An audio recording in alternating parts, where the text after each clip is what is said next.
आइए दोस्तों बात करते हैं आज 23 अगस्त 2020 संडे रविवार हो चुका है और जानेंगे इस वीडियो में आज देश भर की तमाम बड़ी खबरों, मुख्य समाचार और हेडलाइंस न्यूज के अपडेट में आपको बताएंगे मोदी सरकार की तरफ से बहुत ही महत्वपूर्ण और बड़े फैसले हैं। अगर आपके भी घर में कार, बाइक, मोटरसाइकिल, वाहन, व्हीकल, गाड़ी है ना, तो जरा ध्यान से समझिएगा। यहाँ पर एक नया नियम भी निकल कर आ रहा, साथ ही बिजली बिल को लेकर भी एक बड़ा अपडेट है, इंश्योरेंस बीमा वगैरह को लेकर भी अपडेट है, कुछ एजुकेशनल खबरें भी अपन जानेंगे, LIC पॉलिसी वालों के लिए भी एक अच्छी खबर है। इसके अलावा आज के मौसम समाचार और कोरोना वायरस के अपडेट्स भी आपको बताएंगे। एक एक करके 50 बड़ी खबरों को जानेंगे इस वीडियो में। बिल्कुल बने रहेगा मेरे साथ और एकदम पूरा लास्ट तक देखते रहिएगा। सीधे बात करें पहली खबर में, तो अपडेट आप देख पाएंगे कि खिलौनों के लिए क्वालिटी कंट्रोल स्टैंडर्ड 1 सितंबर से लागू हो जाएगा। जी हाँ, उपभोक्ता मामलों के मंत्री जो है ना रामविलास पासवान जी, उन्होंने कहा दोस्तों की 1 सितंबर से खिलौनों की अनिवार्य गुणवत्ता जांच के बाद ही भारत में एंट्री होने की अनुमति मिलेगी। इसका सीधा असर क्या होगा पता है? 1 सितंबर से भारत में चीनी खिलौनों के आयात पर पूरी तरह से प्रतिबंध यानी कि रोक लग जाएगा, क्योंकि सरकार सिर्फ उन्हीं खिलौनों को खरीदने और भारत में आने की इजाजत देगी जिनकी क्वालिटी, गुणवत्ता वगैरह जो बहुत अच्छी होगी। उन्हीं खिलौनों को भारत में आने की इजाजत मिलेगी। तो जाहिर सी बात है, चाइनीज खिलौने तो आपको पता वैसे भी कैसे आते हैं, तो सरकार इन पर बैन लगाने जा रही है। अच्छा, चाइना की जब बात हो रही है दोस्तों, तो चीन के सस्ते माल पर भी सरकार शिकंजा कसने जा रही है। मानकों पर खरा उतरने के बाद ही विदेशी सामान की एंट्री होगी। अब यहाँ पर खिलौनों की ही बात नहीं है। 1 सितंबर से वे सभी सामान जिनकी क्वालिटी अच्छी नहीं है उनको भारत में आयात होने ही नहीं दिया जाएगा। जैसे one nation one ration card था ना, उसकी तरह ही अब एक राष्ट्र एक मानक तय होगा और उसी मानक को स्टैंडर्ड माना जाएगा और उसी के आधार पर सामान की, प्रोडक्ट्स की अगर क्वालिटी अच्छी है तो ही उसे भारत में आयात किया जाएगा। तो ये सरकार की एक बहुत ही अच्छी पहल है। इसके अलावा चीन को भारत ने एक और झटका ये भी दिया कि सेमी हाई स्पीड ट्रेनों के निर्माण से चीनी कंपनियों को बाहर कर दिया। जी हाँ दोस्तों, चीन पर एक और स्ट्राइक कसते हुए रेलवे ने 44 centimetre high speed Vande Bharat train बनाने का टेंडर भी कैंसिल कर दिया, रद्द कर दिया। इसमें चीनी कंपनीज भी शामिल थी। मिनिस्ट्री ऑफ रेलवेज की तरफ से ट्वीट करके खुद ये बात की जानकारी दी गई। जानकारी आप स्क्रीन पर देख सकते हैं। चलिए अब बात करें अगली खबर में, तो अपडेट आप देख पा रहे होंगे कि अपना खुद का कारोबार करने वालों के लिए एक बड़ी खबर है। GST से जुड़ा एक नियम बदल चुका। जी हाँ, अगर आपके भी घर परिवार में अपना खुद का कोई काम धंधा रोजगार है ना, तो समझिएगा GST से जुड़ा सरकार ने एक नया अपडेट जारी किया। वो ये दोस्तों की अब अगर आप अपना GST रजिस्ट्रेशन कराना चाहते हैं ना बिजनेस का, तो अब आधार ऑथेंटिफिकेशन का विकल्प भी आपको ऑनलाइन चुनने का ऑप्शन मिलेगा। ऐसा नहीं होने पर आपका GST रजिस्ट्रेशन सिर्फ तभी हो सकेगा जब व्यवसाय के स्थान का फिजिकल वेरिफिकेशन कर लिया जाएगा। या तो आपको आधार ऑप्शन चुनना पड़ेगा ऑनलाइन में, या अगर आप नहीं चॉइस करते हैं तो फिर फिजिकल वेरिफिकेशन होगा आपके काम धंधे का, जहां कहीं भी आपकी दुकान है, रोजगार है, फैक्ट्री वगैरह जो कुछ भी है, वहां पर उसका फिजिकल वेरीफाई होगा और उसके बाद ही GST रजिस्ट्रेशन हो पाएगा। तो ये गवर्नमेंट का एक नया नियम है। अच्छा, अगली खबर है दोस्तों की वाहन मालिक जरा ध्यान दे, इस डॉक्यूमेंट के बिना नहीं होगा आपका इंश्योरेंस रिन्यू। जी हाँ दोस्तों, अगर आपके भी घर परिवार में कार, बाइक, मोटरसाइकिल, गाड़ी, व्हीकल, वाहन है ना, तो ये खबर आपके लिए बेहद काम की है। दरअसल अब अगर आप अपने गाड़ी, व्हीकल का इंश्योरेंस रिन्यू करवाओगे ना, बीमा नवीनीकरण, तो उसके लिए आपके पास एक कागजात होना बहुत जरूरी है, जिसके बिना आपकी गाड़ी का इंश्योरेंस रिन्यू नहीं हो पाएगा। और वो डॉक्यूमेंट है प्रदूषण सर्टिफिकेट, PUC सर्टिफिकेट जो है ना, पोल्यूशन सर्टिफिकेट। वो अगर आपकी गाड़ी का नहीं बना हुआ है तो फिर बीमा कंपनी आपको बीमा करने से मना कर सकती है। जनरल इंश्योरेंस कंपनीज के लिए ये रूल्स एंड रेगुलेशंस लागू हो चुके हैं, तो ये ध्यान रखिएगा ना। चलिए अगली खबर है, देखिए जरा कि एक दिन में 83 करोड़ रुपए का सैनिटाइजर इस्तेमाल कर रहे हैं हम भारतीय लोग। 5 महीने में 30,000 करोड़ का यह बाजार बन चुका है। जब से कोरोना वायरस की महामारी आई उसके बाद से मास्क और सैनिटाइजर, इन दोनों की इंडस्ट्री को एक इतना बड़ा उछाल देखने को मिला ना, इतना बड़ा जितना शायद किसी भी काम धंधे रोजगार में नहीं मिला होगा। इस बात का अंदाजा आप सिर्फ इसी से लगा सकते हो कि हम भारतीय 83 करोड़ रुपए का तो महज डेली सैनिटाइजर इस्तेमाल कर रहे हैं। तो ये कुछ मसला चल रहा है। और इसी बीच अगली खबर आप देख सकते हैं, सैमसंग कंपनी जो है ना, उसने अपना गैलेक्सी नोट 20 सीरीज का मोबाइल फोन लॉन्च कर दिया। भारतीय ग्राहकों को प्री बुकिंग पर यह कंपनी खास 19,000 रुपए का तोहफा या फायदा दे रही है अगर आप इंडिया में इस फोन को बुक करते हो ना, गैलेक्सी नोट 20 सीरीज को। हालांकि इसको ग्लोबली लॉन्च कर दिया गया, लेकिन भारत में आपको ये 20,000 19,000 रुपए सस्ता मिलेगा। तो भारत के लोग ये फायदा उठा सकते हैं। और साथ ही अगली खबर है कि आरोग्य सेतु ऐप में एक नया फीचर जोड़ा गया।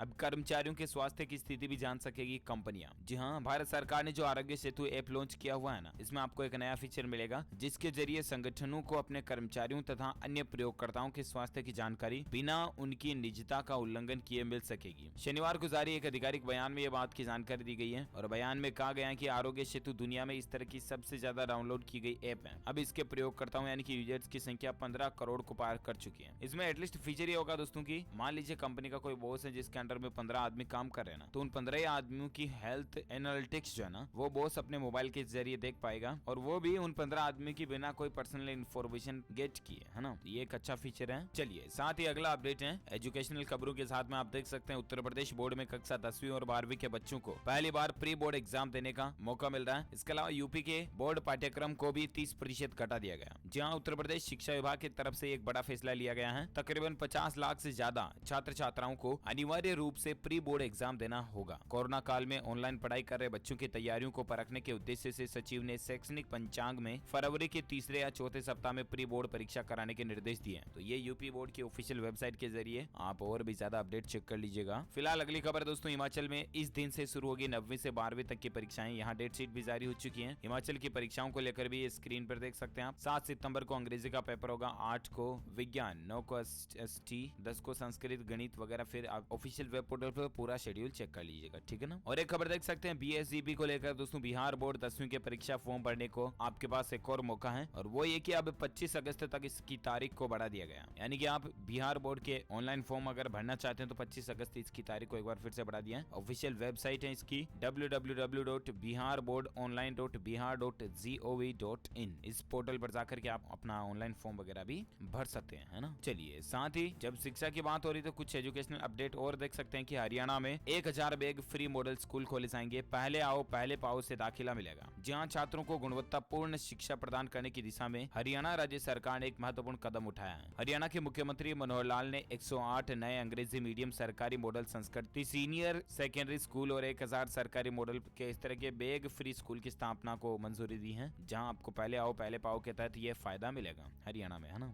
और एक खबर देख सकते हैं, भारतीय स्टेट बैंक दे रहा है कम ब्याज में कार खरीदने का मौका, साथ में आपको एसेसरीज फ्री भी मिलेगी। जी हाँ, अगर दोस्तों आप कार वगैरह खरीदने की सोच रहे हैं ना, तो जरा रुकिए, भारतीय स्टेट बैंक के इस ऑफर को जरूर एक बार चेक कर लीजिएगा। जी हाँ, अगर आप कोई गाड़ी खरीदना चाहते हैं और आपके पास बजट वगैरह की कमी है ना, ऐसे में आपको भारतीय स्टेट बैंक सस्ती ब्याज दर पर अच्छे से लोन दे रहा है। ऑफर के तहत अगर आप कोई फ्री स्टाइल गाड़ी खरीदने का मन बना रहे हैं तो फिर आपको योनो ऐप पर इसके लिए 7.5% की दर से लोन मिल जाएगा। इस लोन पर किसी भी तरह की प्रोसेसिंग फीस भी नहीं होगी, यानी कि एट द 0 रुपये प्रोसेसिंग फीस पर आपको लोन इश्यू हो जाएगा। इसके साथ ही 8-8.5 रुपए की एक्सेसरीज भी आपको बिल्कुल फ्री में मिल जाएगी। यहाँ तक कि योनो ऐप के जरिए आपका लोन तुरंत अप्रूव भी हो जाएगा। इसके लिए आप योनो ऐप वगैरह डाउनलोड कर सकते हैं और ये जानकारी आप स्क्रीन पर देख लीजिएगा। चलिए, अगली खबर है, बुढ़ापे की चिंता से मत हो परेशान, सरकार ने इसके लिए एक नया एक्शन प्लान तैयार किया। टोल फ्री नंबर से हर एक बूढ़े दादा दादी को मदद मिलेगी। जी हाँ, आखिर ये क्या मसला है? तो दरअसल मैं आपको बता दूं कि सरकार जो है ना, वो लोगों के बुढ़ापे की, बुजुर्गों की, बूढ़े दादा दादी की, इनकी देखभाल, उनके खाने पीने, दवा, इलाज, संपत्ति की सुरक्षा आदि का पूरा ख्याल रखने के लिए अब एक देश में नई पहल शुरू करने जा रही है। गवर्नमेंट जो है ना, इन बूढ़े दादा दादियों की मदद के लिए एक हेल्पलाइन नंबर भी शुरू करने की प्लानिंग में है, ताकि बूढ़े दादा दादी, बुजुर्ग लोग जो है ना, उस हेल्पलाइन नंबर के जरिए अपने जिंदगी से संबंधित किसी भी समस्याओं का समाधान सरकार के द्वारा पा सकते हैं। तो ये वाकई में गवर्नमेंट की एक बहुत अच्छी प्लानिंग है। चलिए, साथ ही अगला अपडेट आप देख सकते हैं। नजर डालते दोस्तों कोरोना वायरस से जुड़ी कुछ अपडेट्स और खबरों पर। बड़ी खबर आप देख पा रहे होंगे, भारत में कोविड-19 संक्रमण का आंकड़ा 30 लाख के पार पहुंच चुका है। एक दिन में सबसे ज्यादा मामले देखे गए। भारत में अभी एग्जैक्ट आंकड़ा क्या चल रहा है मैं आपको आगे बताऊंगा कि कितने संक्रमित कुल केस हो चुके हैं, कितने लोग मर चुके हैं, वगैरह वगैरह सारी चीज। फिलहाल खबर देख सकते हैं आपकी, देश में संक्रमितों का आंकड़ा 30 लाख के पार पहुंच चुका है, लेकिन भारत ने एक नया रिकॉर्ड भी बनाया, और वो ये दोस्तों की 24 घंटे में रिकॉर्ड तोड़ 10 लाख से ज्यादा लोगों का कोरोना टेस्ट हुआ। जरा सोचिए कि भारत एक वक्त ऐसा था जब रोज की 1 लाख टेस्टिंग भी मुश्किल से कर पा रहा था, लेकिन आज आत्मनिर्भर भारत जो है ना, वो इतना काबिल बन चुका दोस्तों की रोजाना 10 लाख से ज्यादा कोरोना टेस्ट तो अभी ही होने लग गए हैं, और इन द फ्यूचर में बस कुछ ही समय बाद और भी ज्यादा बढ़ेंगे। अच्छी बात है। राज्य लोगों की आवाजाही पर रोक ना लगाएं, ये भी कहना है केंद्र सरकार का। जी हाँ, कई सारी स्टेट गवर्नमेंट जो है ना, वो अपने अपने राज्यों में क्या की, दूसरे राज्यों के यानी कि अंतर्राज्यीय लोगों के आने जाने पर पाबंदी लगा देती है, बैन लगा रखा है। तो इसीलिए केंद्र सरकार ने कहा कि कोई भी राज्य जो है एक दूसरे में आने जाने से ना रोके। अच्छा, लॉकडाउन को लेकर एक बड़ी खबर देख पा रहे होंगे कि पंजाब, हरियाणा और चंडीगढ़ इन जगहों पर तो अब वीकेंड में लॉकडाउन लागू हो चुका है। कई राज्यों में अभी भी जारी है। जी हाँ, आपको बता दूं कि बढ़ते कोरोना वायरस के मामलों के बीच शनिवार को पंजाब, हरियाणा और केंद्र शासित प्रदेश चंडीगढ़ में आवश्यक वस्तुओं को छोड़कर सभी दुकानें बंद रही। पंजाब सरकार ने गुरुवार को ही सभी शहरों और कस्बों में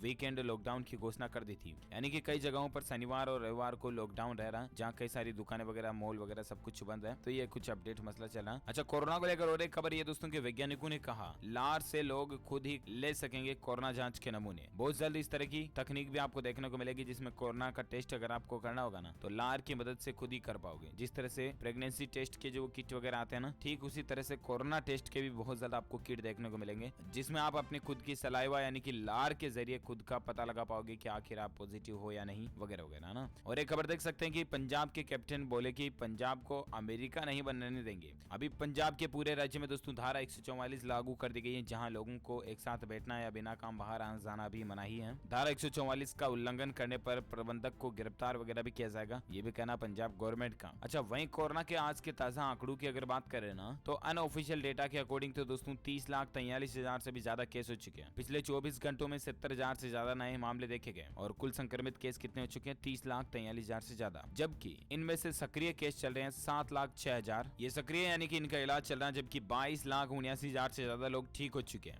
वहीं इस वायरस के चलते मरने वालों की कुल संख्या 56,000 से ज्यादा हो चुकी है। मैं आपको बता दूं ये एक अनऑफिशियल डेटा है covid19india.org के मुताबिक। वहीं ऑफिशियल स्वास्थ्य मंत्रालय के द्वारा जो जारी आंकड़े हैं दोस्तों, उनके मुताबिक क्या क्या कुल केस, एक्टिव केस जो है वो भी आप स्क्रीन पर डेटा देख सकते हैं। और आइए अब नजर डालते हैं आज के मौसम समाचार को लेकर। तो वेदर न्यूज अपडेट है कि अगले 24 घंटों के दौरान कई राज्यों में मूसलाधार बारिश हो सकती है। मौसम विभाग की तरफ से अलर्ट भी जारी किया गया है इसको लेकर। जी हाँ, आखिर कौन कौन से राज्यों में अगले 24 से 48 घंटों के दौरान बारिश होने की संभावना है? तो संपूर्ण भारत के 23 अगस्त के मौसम पूर्वानुमान के तहत आप देख सकते हैं कि आगामी 24 घंटों के अंदर गंगीय दक्षिण पश्चिम मध्य प्रदेश, गुजरात में हल्की से मध्यम बारिश की संभावना है। दक्षिण पूर्वी राजस्थान, कोंकण, गोवा, उप हिमालय, पश्चिम बंगाल, सिक्किम, असम, यहाँ पर भी हल्की फुल्की बारिश हो सकती है। इसके अलावा उत्तराखंड, हिमाचल प्रदेश, पूर्वी उत्तर प्रदेश, बिहार के कुछ हिस्सों में, गंगीय पश्चिम बंगाल, झारखंड, छत्तीसगढ़, उड़ीसा, आंध्र प्रदेश, विदर्भ, तटीय कर्नाटक और शेष पूर्वोत्तर भारत में हल्की से मध्यम बारिश की संभावना है। पंजाब, हरियाणा, तेलंगाना, पश्चिम उत्तर प्रदेश, जम्मू कश्मीर में भी कुछ जगहों पर हल्की बारिश हो सकती है। तो ये रहे आज के मौसम समाचार। और आइए अब नजर डालते हैं देश से जुड़ी कुछ और खबरों में। पहले बात करते हैं आज के पेट्रोल डीजल रेट्स को लेकर। खबर देख पा रहे होंगे दोस्तों की इस सप्ताह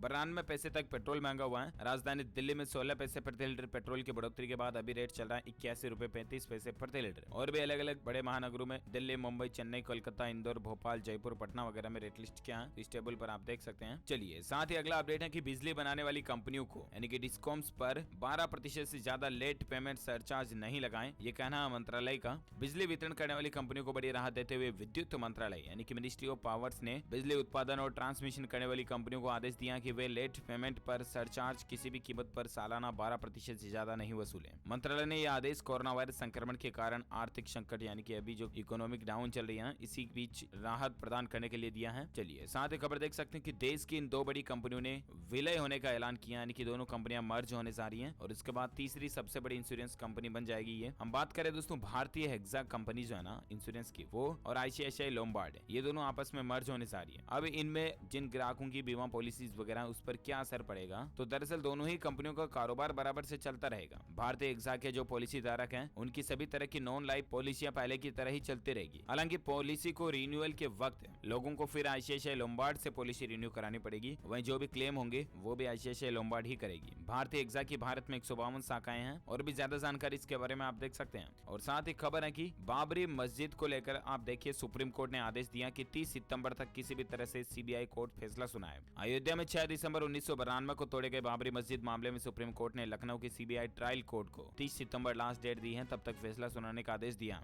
बाबरी मस्जिद विध्वंस मामले में वरिष्ठ भाजपा नेता लाल कृष्ण आडवाणी और कई सारे नेताओं पर, विश्व हिंदू परिषद के भी कई नेताओं पर आरोप है और देखते हैं कि आखिर सीबीआई कोर्ट के द्वारा क्या फैसला सुनाया जाता है। मैं आपको बताऊंगा अपडेट। फिलहाल खबर देख सकते हैं कि देश में कोरोना महामारी के बीच कृषि की व्यवस्थाएं भी पटरी से नीचे उतर चुकी हैं। यूरिया संकट से भी किसान भाई लोग परेशान चल रहे हैं। फसलों में खाद वगैरह देने का भी प्रोडक्शन पूरा अवेलेबल नहीं है। जी हाँ, कोरोना महामारी के कारण मध्य प्रदेश, बिहार, झारखंड समेत कई राज्यों में खाद की कालाबाजारी भी शुरू हो चुकी है। हालात ये है दोस्तों की कई राज्य सरकारों के प्रयास भी नाकाम हो रहे हैं और इसके पीछे वजह है यही कोरोना महामारी। साथ ही अगली खबर आप देख सकते हैं कि बिना परीक्षाओं के नहीं मिल सकती है डिग्री, करते रहे तैयारी। यूजीसी ने दोस्तों एक बार फिर से सभी यूनिवर्सिटीज को और स्टूडेंट्स को चेताया है कि ऐसा कभी नहीं हो सकता कि आपके फाइनल ईयर के एग्जाम पूरे ना हो या एग्जाम कंडक्ट ही ना कराया जाए और आपको डिग्री मिल जाए। ऐसा नहीं हो सकता है। परीक्षा आपको देनी पड़ेगी तभी आपको डिग्री मिलेगी और इसीलिए आप अपने परीक्षाओं की तैयारी रेगुलर करते रहें। सरकार और प्रशासन विश्वविद्यालय अपने हिसाब से परीक्षाएं कंडक्ट करवा देगी। चलिए और एक अपडेट देख सकते हैं कि हरियाणा के नागरिकों को मिलेगी 75% प्राइवेट नौकरियां, बिल लाएगी सरकार। जी हाँ, कोरोना वायरस की महामारी के बाद अब नौकरियों में राज्यों की ओर से अपने नागरिकों के लिए किए जा रहे आरक्षण का दौर चल रहा है और ऐसे में मध्य प्रदेश के मुख्यमंत्री भी हाल ही में आपको पता होगा कि ऐलान किए थे उनके राज्य में उनके ही स्टूडेंट्स की सिर्फ मतलब बाहर से राज्यों के जो स्टूडेंट्स हैं वो उनके राज्य में सरकारी नौकरी के लिए फॉर्म वगैरह नहीं भर सकते। और ऐसे में दोस्तों अब हरियाणा की खट्टर सरकार भी प्राइवेट नौकरियों में स्थानीय नागरिकों के लिए 75% आरक्षण का प्रावधान प्रावधान करने की तैयारी में है और सरकार इसके लिए विधानसभा में बिल वगैरह भी लाएगी। इसकी तैयारियां भी शुरू हो चुकी है। यानी कि नौकरी के पदों पर 75% जगहों पर जो है ना वो सिर्फ और सिर्फ हरियाणा के ही लोग एलिजिबल होंगे। तो ये भी राज्य सरकारों की एक नई पहल है। और एक खबर देख पा रहे महंगी होने के बाद भी सबसे ज्यादा बिकी एप्पल वॉच। इसके आसपास कोई भी कंपनी नहीं है। 2020 के जो डेटा है अलग अलग कंपनीज की वॉच को लेकर, ये चार्ट आप देख सकते हैं। एप्पल, गार्मिन, हुआवे, सैमसंग, इमो, अमेज़फिट वगैरह वगैरह। इनमें दोस्तों सबसे ज्यादा एप्पल वॉच सीरीज 5 की सेलिंग रही है। चलिए साथ ही और एक खबर देख सकते हैं। मोदी सरकार का एक नया बिग इन्वेस्टमेंट प्लान है। देश के पोर्ट्स पर खर्च होंगे 1 लाख करोड़ रुपए से भी ज्यादा। जी हाँ, देश की इकोनॉमी यानी कि अर्थव्यवस्था को रफ्तार देने के लिए, बढ़ाने के लिए अब केंद्र सरकार अपने नए प्रोजेक्ट पर काम शुरू कर रही है। मीडिया रिपोर्ट्स के मुताबिक दोस्तों पोर्ट सेक्टर में बड़े पैमाने पर इन्वेस्टमेंट का काम शुरू हो रहा है। पोर्ट सेक्टर में कुल 134 प्रोजेक्ट की पहचान की गई है। इससे एटलीस्ट लोगों को रोजगार तो मिलेंगे ही, देश में डेवलपमेंट होगा अलग से, अच्छी बात है। साथ ही और एक खबर देख सकते हैं कि HSBC बैंक ने भारत में लॉन्च किया ग्रीन डिपॉजिट स्कीम। कार्बन उत्सर्जन में कमी लाना इसका लक्ष्य है। दरअसल आपको बता दूं कि HSBC बैंक ने कल ही भारत में अपने कॉर्पोरेट ग्राहकों के लिए ग्रीन डिपॉजिट प्रोग्राम लॉन्च किया। बैंक के इस यूनिक पहल का उद्देश्य यह है कि अक्षय ऊर्जा, क्लीन ट्रांसपोर्टेशन और अन्य इको फ्रेंडली पहल के लिए फाइनेंस करना और उसे बढ़ावा देना। कुल मिलाकर ये कहने का मतलब ये कि जो इको फ्रेंडली प्रोजेक्ट होंगे उन्हीं के लिए ज्यादातर ये HSBC बैंक जो है लोन वगैरह देगा, तो अच्छी बात है। और एक खबर देख सकते हैं कि अब चीन को सऊदी अरब ने भी तगड़ा झटका दिया है। 10 अरब डॉलर के समझौते पर हस्ताक्षर जो किए थे उसको भी वापस ले लिया और भारत में अब अरामको कंपनी निवेश करती रहेगी। तो ये भी चाइना को एक बड़ा झटका लगा, भारत के बाद दूसरे देशों से भी। और एक खबर देख सकते हैं कि नीट 2020 के लिए प्रोटोकॉल जारी हो चुका है। एग्जामिनेशन सेंटर पर आपको कुछ खास बातों का ध्यान रखना पड़ेगा। नीट का एग्जाम अगर आप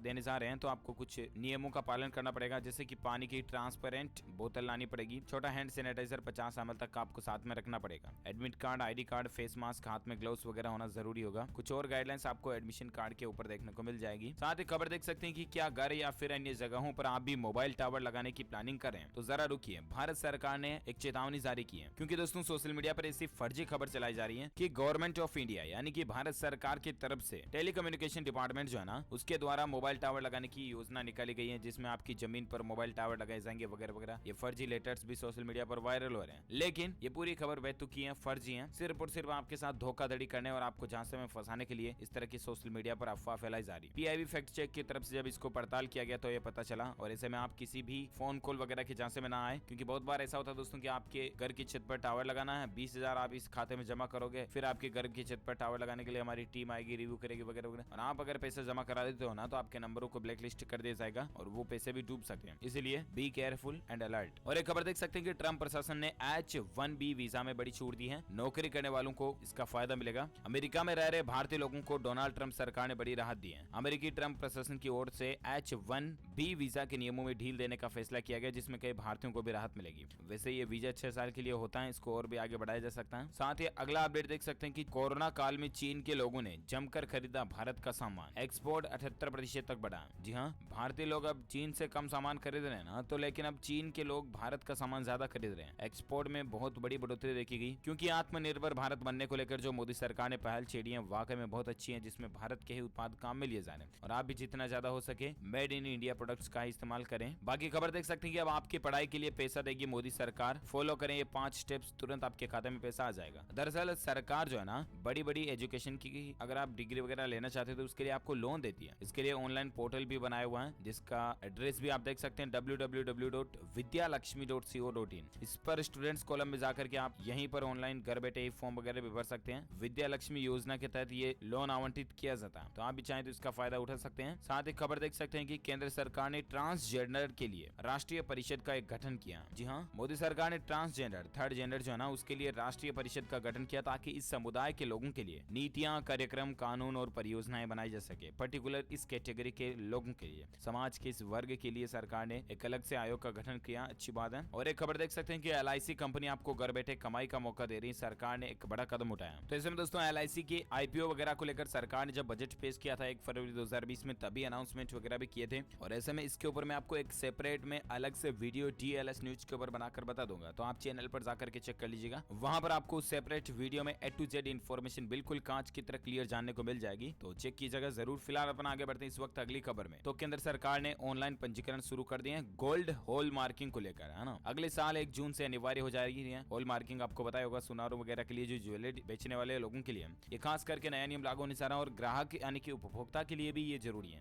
जानना कि आखिर हॉल मार्किंग क्या है, तो सोने की शुद्धता बताने वाली हॉल मार्किंग जो है ना, वो अगले साल 1 जून यानी कि ठीक 2021 से 1 जून से शुरू हो जाएगी। इसमें 4 स्टेप रहते हैं, आप देख सकते हैं। यहाँ पर BIS का लोगो लगेगा, फिर इसके बाद सोने की कैरेट और शुद्धता लिखी जाएगी, 24 कैरेट सोना या 22 कैरेट वगैरह वगैरह। 3rd नंबर पर यहाँ पर हॉल मार्किंग सेंटर की पहचान रहेगी। इसके अलावा 4th नंबर पर ज्वेलर का कोड रहेगा। तो इस तरह से हॉल मार्किंग सोने को लेकर जो है सरकार अगले साल 2021 में जून से ही लागू करने जा रही है। ओके दोस्तों, तो इस वीडियो में आज दिन भर की तमाम बड़ी खबरें, मुख्य समाचार, टुडे ब्रेकिंग न्यूज का वीडियो में फिनिश होता है। आप मुझे नीचे कमेंट करके जरूर बताएगा कि इस वक्त दोस्तों दुनिया भर में कोरोना के मामलों में सबसे ज्यादा कोरोना के आंकड़े कौन से देश में चल रहे हैं। कमेंट करके बताइए। सही जवाब देने वाले रैंडमली लोगों को पिक किया जाएगा हमारी DLS न्यूज टीम की तरफ से, और आप जीत सकते हैं एक शानदार सरप्राइज गिफ्ट जो कि गिव अवे के रूप में आप तक पहुंचा दिया जाएगा। अगर आपको ये वीडियो अच्छा लगा तो इसे लाइक करना, ज्यादा से ज्यादा अपने दोस्तों के साथ फेसबुक और व्हाट्सएप पर शेयर भी करना, और हाँ, साथ ही रोजाना के ताजा अपडेट्स तुरंत अपने मोबाइल पर पाने के लिए इस वीडियो के नीचे दिए गए लाल बटन को दबाकर चैनल को सब्सक्राइब कीजिए और बेल आइकन यानी कि घंटी के बटन को भी जरूर दबा देना, ताकि आप और हम आपस में जुड़े रहेंगे और रोजाना एक दूसरे के साथ काम की खबरें शेयर कर पाएंगे। Thank you, take care, goodbye, जय हिंद, जय भारत, वंदे मातरम।